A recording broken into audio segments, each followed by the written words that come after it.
It's the Extremist movie debate. And tonight, we're talking Rogue One, a Star Wars story.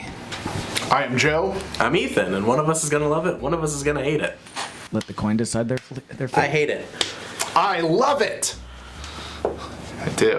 Hey guys, don't zero in the Death Star to destroy us. There's spoilers ahead. Oh boy. That was your best one. And this movie has an 84% on Rotten Tomatoes, and that means it's certified fresh. So, Ethan, since you hate the movie, this first question is for you. This comes from Ann Hornaday of the Washington Post. She says, Rogue One, a Star Wars story, is Gareth Edwards' perfectly serviceable, if undistinguished, placeholder until Star Wars Episode 8. So the question is, if this film is a placeholder, is it actually needed to progress the Star Wars filmography at all? You have 1 minute. No, in no way is this needed at all. This entire existence of this movie is a cash grab. This movie tried to make itself seem useful by talking about... Oh, you talked about spoilers. Okay, great. So talking about how the New Hope's the great weakness of the Death Star with the exhaust port, trying to shoehorn that in as like a motivation for Jyn Erso's dad to show that he loves Jyn Erso. Trying to make it relevant to A New Hope. All the talk of hope. Leia's stupid last line of "they gave us hope." So dumb. So dumb. It's unnecessary because we all know we're smarter than that. We know that this movie does not need to exist. We know that this movie is just to make more money, and this movie does not contribute anything that we don't already know in the universe. Okay, thank you. Joe, you have 30 seconds to respond. I disagree. I mean, no movie really needs to exist. It's all about escapism and entertainment. Nope. And what's so great about this movie is they're taking this one small sliver of time in the Star Wars universe, and they're saying like, hey, remember how they just had the plans to blow up the Death Star? This is how the plans happened because people had to die to get those plans. And that's how war works. People have to sacrifice themselves for this small sliver of time to actually win the entirety of the war. Okay, thank you. Ethan, you have 15 seconds to respond. I feel like movies exist for us to actually empathize with something that we don't have ourselves, to emphasize with a life or a situation that we don't have in our everyday lives ourselves. So in this movie, it's a complete fantasy. It does not need to exist. If we're going to talk about every little thing in the Star Wars universe that actually needs a film spinoff, let's Okay, talk about Ethan, I'm going to have to cut you off there. That was your time. Joe, excuse me, I'm sorry, that was your time. Joe, you have a final 15 seconds to respond. So Ethan says movies are all about empathizing, and this movie, in the grand scheme of things, is showing us a drop of time in the Star Wars universe and how these people sacrifice their lives. People die at the end of this movie to get those plans. So it's all about these people sacrificing themselves for what they think is the greater good. Okay, thank you. And we're going to move on to the next question. Joe, this one is for you. This comes from Turdad Derek Shawnee of the Philly Inquirer. He says Felicity Jones and her co-stars aren't given much of a chance to do actual acting. This is, after all, a Star Wars film with actors as action figures. So I'll have you talk over the course of a minute about any actor in the movie and their performances, and specifically we'll go with Felicity Jones since that's who he apparently has the issue with. You have 1 minute. No, I think the acting in this movie is great. Like, I can see what he's saying with how like it's an action movie or like action figures with actors just standing in their place. But I disagree because of the part when Mads Mikkelsen dies. So that's Jyn Erso. Jyn. So her dad's Galen. So when he dies, like, she acts the shit out of that scene. Like, she is just like breaking and trying to come to terms with him dying. And even right before that, when she sees his hologram and she gets his message, like, she's acting the shit out of those roles, and she's actually bringing this emotional center and like, what's so great about her is that this whole movie, like I said, is just a drop of time. It's just a sliver of time in the entirety of the Star Wars universe, but she is bringing it her all. Like Ethan said, people could argue that this movie is erroneous and doesn't need to exist, but she is showing us that this movie does need to exist because every part of war, every small part of war has this emotional core. Thank you, Joe. Ethan, you have 30 seconds to respond. No, she's showing us that she can act, that Donnie Yen can hit things with a bow staff. This movie is just a bunch of video game characters. If you want to drive it home that she's sad about her dad dying, give us something to care about in these characters. She's the most developed character, and I felt absolutely nothing when her dad died. I felt nothing when she was in hiding, when Saw Gerrera died. Who cares? Most of these characters don't even know their name. There's the berserker guy with the machine gun. There's Donnie Yen with a bow staff. What the fuck are their names? Nobody knows that whatsoever. If you don't develop those characters, then that emotional hit is not there. Okay, thank you. Joe, you have 15 seconds to respond. I'd say all of the characters are actually developed just because you didn't know their names. Which one? The Valkyrie, the I don't Mage? know. I don't know either. But that's the thing. You know, Sniper. You know the blind guy has faith in the religion. You know the other guy is a skeptic. Like those are their characters, and they fully developed Yeah. throughout the movie. No. Joe, thank you. Ethan, you have a final 15 to respond to that. One guy has. Do you want me to shout over you like you did to me? Other guy has a machine gun. Those are the two characters you just described. I just described them in their whole. Okay, I'll add. They're also friends. We don't really know why. They represent something greater than themselves. That's not really in this movie. It is. You just didn't watch it. Fellas. Okay, you guys, I'm gonna have to reestablish order here, and we're gonna move on to the next question. Ethan, this is for you. This comes from Kyle Smith of the New York Post. He says, writing funny dialogue for a fantasy movie is tricky. You don't want to undercut the tension by treating space wars as if they're all a big joke. If the characters are relaxed enough to bicker and crack wise, then the stakes are diminished. For a comprehensive guide on how not to write dialogue, see Avengers: Age of Ultron. So, does Rogue One effectively fit witty dialogue in with an overall tense film, or does it come off as hokey malarkey? You have 1 minute.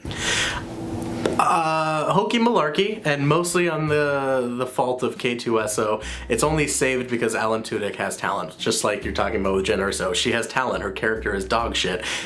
K2SO, is that his name? Yeah, I think it is. Everything he says is a funny quip. The robot. The robot. So it's basically the C-3PO, but he's gray and he's not as British, I guess. Alan Tudyk has talent. The character is dumb. So, you put those together and you chuckle in the theaters and other people around you chuckle, but it's not really actually that funny. It's just to enlighten, add levity to that moment when other people are, dying around them in the scene. That's all that it is. It's shoehorned in there to make us feel like it's not too heavy of a movie. Okay, Joe, you have 30 seconds to respond, and Ethan, thank you. So Ethan brought up the whole thing about the robot and how he's cracking wise the entire time, and that's the thing. There's none of the other characters are have jokes. It's all coming from the robot, and none of it's tongue in cheek. It's the same way as Drax, just having no just a literal meaning of everything. Like the robot has that. The robot is just sassy and just taking everything at face value. So none of it's tongue in cheek or jokey, and that's what makes it humorous within the situation as a whole. Okay, wow, thank you. Ethan, you have 15 seconds to respond. It's easy when the situation is fabricated from the first moment we see him. It says, everything that it comes to his circuits, he just says. So that makes it so that everything that he says, every quip, dumb thing that he says is actually a part of that situation. So that makes it excusable for you. I see that as a cop-out for shitty dialogue. Okay, Ethan, thank you. Joe, you have a final 15 to respond. I mean, I just flat out disagree because I think it is funny within every single moment. Just because you don't enjoy that kind of humor, like we've already established on this YouTube show, you don't have a sense of humor, so you just don't understand humor. Accurate. And that's the thing, it is effective. Okay, Joe, that insult kind of killed your time. It's not an insult, it's a fact. That's actually true. Joe, and this final question is for you. This one comes from Amy Nicholson from MTV News, the most reliable news source. Audiences once packed theaters to gawk at the future. Now it's to soak in the past. The emphasis is on packing in as much nostalgia as possible and editing it together to resemble a film. So, did Rogue One rely too heavily on nostalgia of the original series, or did it create its own story using just A New Hope solely as a reference point? You have 1 minute. See, I feel like she's just wrote that quote in regards to Episode 7, The Force Awakens, because that movie is just filled with nostalgia, and that's all it is. It's just callback upon callback upon callback. Whereas Rogue One is taking a pre-existing story and fleshing it out. So, opposed to packing on the nostalgia, they're actually just creating a story to weave seamlessly into A New Hope. So they're just taking a pre-existing storyline and fleshing it out. And I don't think there's really any nostalgia to it. Is she talking about how they've dressed up all the sets and all the characters to make them look like 70s actors? Because they hit the production and costume design just on the head with this one. They knocked it out of the park. It looks like it seamlessly goes right into A New Hope. Okay, well, Ethan, you have 30 seconds to respond. I think more specifically, she's talking about how there's a quick cut to C-3PO and R2-D2, how there's a CG Princess Leia, how there's a CG Grand Moff Tarkin for the entirety of this movie. He's a major character in this movie, and it looks like shit. And then there's Vader thrown in there in his lava planet castle unnecessarily, easily. That had to have been a reshoot. If it wasn't a reshoot, it was terrible. And then at the end, which, sure, he kills a whole bunch of people. Sweet, whatever. But that was clearly not necessary and not needed in the movie. It was there to show us that, oh, look, everybody, here's Vader. Enjoy your ride home. Thank you, Ethan. Joe, you have 15 seconds to respond. See, I disagree because it's going seamlessly into A New Hope. And what does A New Hope start on? A New Hope starts on Leia throwing the droids out because Vader's walking onto her ship. So Vader had to be there at the end of this movie. So you call it unnecessary, but I'll call that like a great fan service that fits in with the preconceived storyline. Thank you, Joe. That was your 15. Ethan, you have a final 15 to respond. I'll give you that he needed to be on the ship, absolutely. But did he need to slaughter 15 people in Yes. that room on the ship? No, Yes. that was unnecessary. That was gratuitous for the fans. It was literally fan service. By the absolute broadest definition of it. Absolutely. Okay, thank you. Sir, you hate fun. Well, how did you guys actually feel? Joe, we'll start with you. We'll give you a minute. I like the movie. I guess my issue with it is you know how it's going to end just based on A New Hope. You know, and since none of these characters are in A New Hope, you know probably none of them are going to survive. Because if they were, they all played major roles, so they would have major roles in A New Hope. So the only way to get rid of that problem is to just kill all of them, basically. So you kind of know what's going to happen in the movie, and I don't feel like they added anything to kind of like build up the tension. Like that's the problem with a movie like this or a prequel like this that goes directly into the next one, is you know what's going to happen, so why am I rooting for these people when I already know they're going to succeed? So I feel like they needed like an added like incentive for them to do something. So I felt like the tension was lacking in the movie, but overall it's not nostalgia filled, but it's definitely like a callback to that style of filmmaking and to that style of movie, which I appreciated. Okay, thank you. Ethan, you have a minute. So you want like a sort of plot point where they earn something or they hit some other mark besides just stealing the Death Star plan successfully. Exactly. So it, invests us a little bit. I get that, definitely. I like this movie a lot more than I feel like I should, because I do feel like it exists just to make more money. That being said, it's good. It's really pretty. It's a lot of fun. The characters are super bland. They're straight out of a video game. There's scenes that I swear to Christ I played on Halo in high school, but it's still a lot of fun. It's not the absolute best movie ever made, but it's definitely a good Star Wars movie, which I'm sorry, but that's not necessarily the highest bar in the world, but it's a lot of fun. Right. Yeah. Okay, well, what would you guys rate the movie? 7 lightning strikes out of 10, and no thunder. 6.5, 7, no thunder. It's enjoyable. It's fun. Okay, cool. It's better than I thought it would be. I'll give it that. Definitely. I do want to see the version of it that exists without the reshoots. Like, what was it beforehand? Oh, I Did you feel like watching it? Like, I felt very much like Fantastic Four, where it spot the reshoots. And I feel like it was very obvious in this movie, but that could just be really shitty continuity between the two different, the original and the... Well, I didn't read up on anything, so I didn't really know that there was a extensive amount of reshoots. So none of it seemed really out of place to me.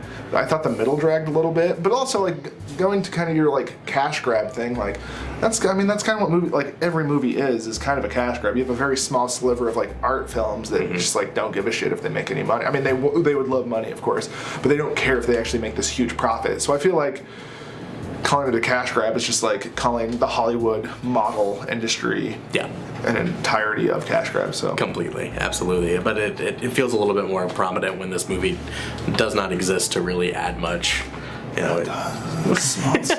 Small sliver of time with more warfare. I wish it was more of a war movie. Sure. But also to be more of a war movie, you also have to care a little bit more about the characters. Exactly. Like, seriously, what was the machine guy's name? Oh, I don't know. What was Donnie Yen's name? I don't know anybody's name. What was the pilot's name? And why did he come out of his fucking mind meld thing so quickly? Just the next cut. Because it's a blockbuster. Oh, I'm back! Well, that's the other. Like, I had a small problem with it when they got to the planet. So there's the palm trees and like the jungle. And it's just like, oh, they're trying to. It's like Vietnam. They're trying to make it Vietnam. And then they get to the beach. It's like, oh, they're trying to do D-Day now. So it's just like, oh, so like in the last third of this movie, you finally decided to make it a war movie? Like, Just gotta hit every beat, check every box. All right, we're done with Star Wars. There's Vader. We put him in his stupid lava castle. Moving on. Him at the end slaughtering this movie was awesome. Oh, it was fucking great, but it definitely felt tacked on. I feel 100% that was a reshoot. If I'm wrong, great. I would love to know that. I'd be curious to see how much of the original footage, or at least watch some sort of commentary on a Blu-ray. I don't know. I'm curious enough to want to look into that, which says something of this movie. Well, Jeff's laughing at me. What? Well, we digress. Shut up. Where can we find you guys online? You can find us at Facebook at Extremist Movie Debate, and you can email us at extremistdebate@gmail.com. You can find us on Twitter at Extremist Movie. You can comment and request questions below. Well, ask questions. Ask below. questions. Yeah, Request any movie things. that's coming out, let us know if there's a movie that's coming out and you want us to talk about a certain talking point, and we'll go ahead and use that as one of our little cues instead of an actual review. So, And hey, let us know who won. Or just comment about Joe saying seamlessly. You know, he said seamsly. It seamsly went into the next film. Seamlessly. Well, I had to try to cut it down because my time is running out. And good night and good luck.